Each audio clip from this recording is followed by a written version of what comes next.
340 people a day die in this country through smoking, and that's equivalent to a plane crash a day. Eloise, so how long have you been smoking for? If that was happening each day, the government would shut down that airline, and yet we sell cigarettes. The fact is that most smokers will not live past the 69th birthday. 1 in 2 smokers will die prematurely of smoking-related diseases. National No Smoking Day today. Come and visit us for some free support and advice. Basically, all your senses are dulled by smoking, because effectively what a cigarette is doing is killing all your senses and killing you from the inside out. It got to a point where I was getting very tight in the chest. I wasn't being able to swim as far. My stamina wasn't as good. Smoking can affect the skin. It makes you age far more quickly. It affects the taste, your sense of smell.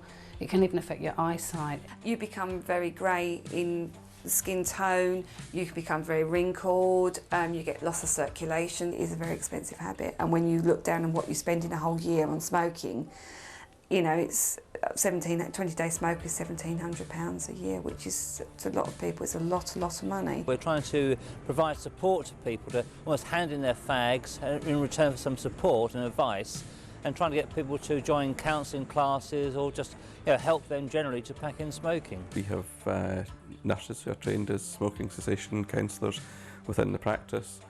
There are groups that we can refer people to, plus there are also individual smoking counsellors who will see people.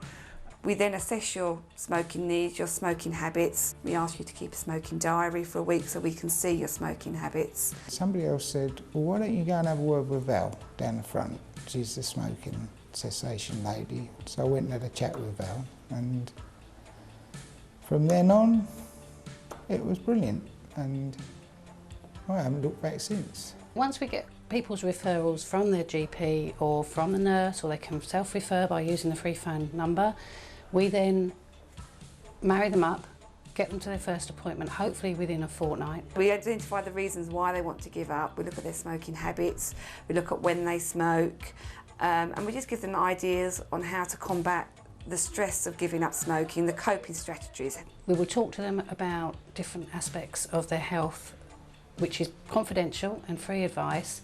We will then talk to them about what kind of products they might like to use. There's lots out there, patches, gums, all kinds of things, and we can organise these on prescriptions. A standard prescription charge is £6.50 now, so a daily packet of cigarettes. The other area that's available is pharmacists. Some of them have trained as smoking cessation counsellors, so they may request prescriptions from me as well. So all told, things have moved on hugely. We do always suggest working to a quit date. It's actually better to make more planning into that rather than just doing it. So you're preparing, so you're not just going to go and say, right, today's the day I'm going to quit. You work towards that quit date, so you mentally prepare yourself, and then you actually quit on that day, and then we just support you through that quit attempt. 8,000 smokers in Essex set quit dates a year. Out of those, about 5,000 to 6,000 will quit. That's a 74% success rate using our service. I have lots of people who just can't believe it, that they feel so much better. Your breathing improves so much, your lungs capacity is fuller. You don't get so tired when you walk. Generally, physically, I have definitely seen a huge improvement as well. I can go swimming now, and I can swim a lot further without getting tight in my chest. I can go further now. I've got better stamina. I can walk much better now, can walk further, don't get breathless. Generally, all round physically, it's much better. It means they won't be getting coronary heart disease, they won't be getting cancer, they won't be getting respiratory problems. They'll feel healthier, they'll feel richer. I felt fitter. Don't get so out of breath when I walk to it. I feel I've got more energy. My circulation has improved because I used to have problems with my fingers, but that's all coming back now. I've noticed my sense of smell has become much more acute. I also have to say my taste buds have definitely changed. Just simple things. I think that tastes a lot nicer than it used to. I've noticed that my skin has become clearer. My skin is definitely much better than it was.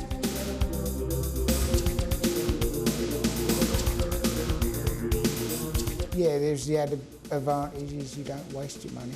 If you take away £5 a day, You know, how much more are you going to gain? Look at that in a week. And when it's a daily thing, you perhaps don't notice it so much. When you start looking at it weekly and monthly, it adds up. You're saving about £35 a week on your smoking, plus you're getting healthier, you can enjoy life more. I've had a lady come to me who had pains in her chest. Within 2 weeks of quitting, she had no pain in her chest. She found going up and down stairs far easier. And this wasn't an elderly person, this was someone in her early 40s. A lot of people think smoking helps them alleviate stress. Somebody upset me or made me angry. I'd go and have a cigarette, calm down.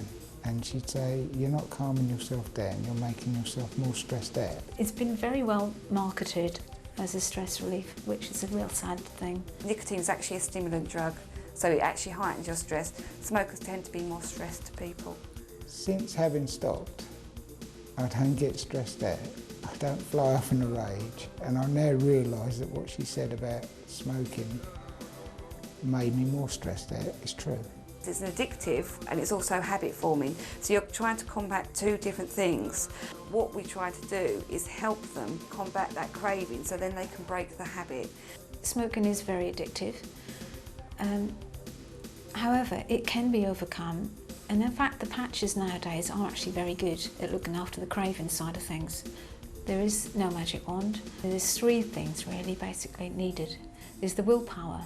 There is the help with the cravings, which is the patches or the Zyban, and there is the support. And I think with the three things, you can actually have more success, definitely. I think any of the sort of nicotine replacement Zyban, they up your success rate a little bit, but then the real big gain is that regular support and somebody seeing you regularly. I would say we have about an 80% success rate. What do you think would work for you? We don't have a magic wand. We can't magic away and say suddenly you're a non-smoker. The person who wants to give up has got to really want to give up and have the willpower to see it through. Okay, we also have text service, so we can actually contact you by text. We can help them, we can support them, we can talk to them, we can give them the patches or the prescriptions they need. There is no pressure. If you don't succeed this time, we can see you again, it's not a problem. We will support you for as long as you want the support. If you don't succeed, just try again. The Stop Smoking Clinic is very non-judgmental. We don't judge anybody. You come to us because you want to give up smoking. We're there to help, offer friendly, helpful advice. But if they want to come back to us, they come back and we'll have another go. I've seen people time and again, because that's what it's about. It's about not giving up. I do regret not having done it earlier, when I was younger. Do you like your quality of life now? Could you improve on your quality of life now? Or can you see it going downhill because you smoke? Do you want to see your grandchildren grow up? Come and see us. Try it out. Don't give up giving up.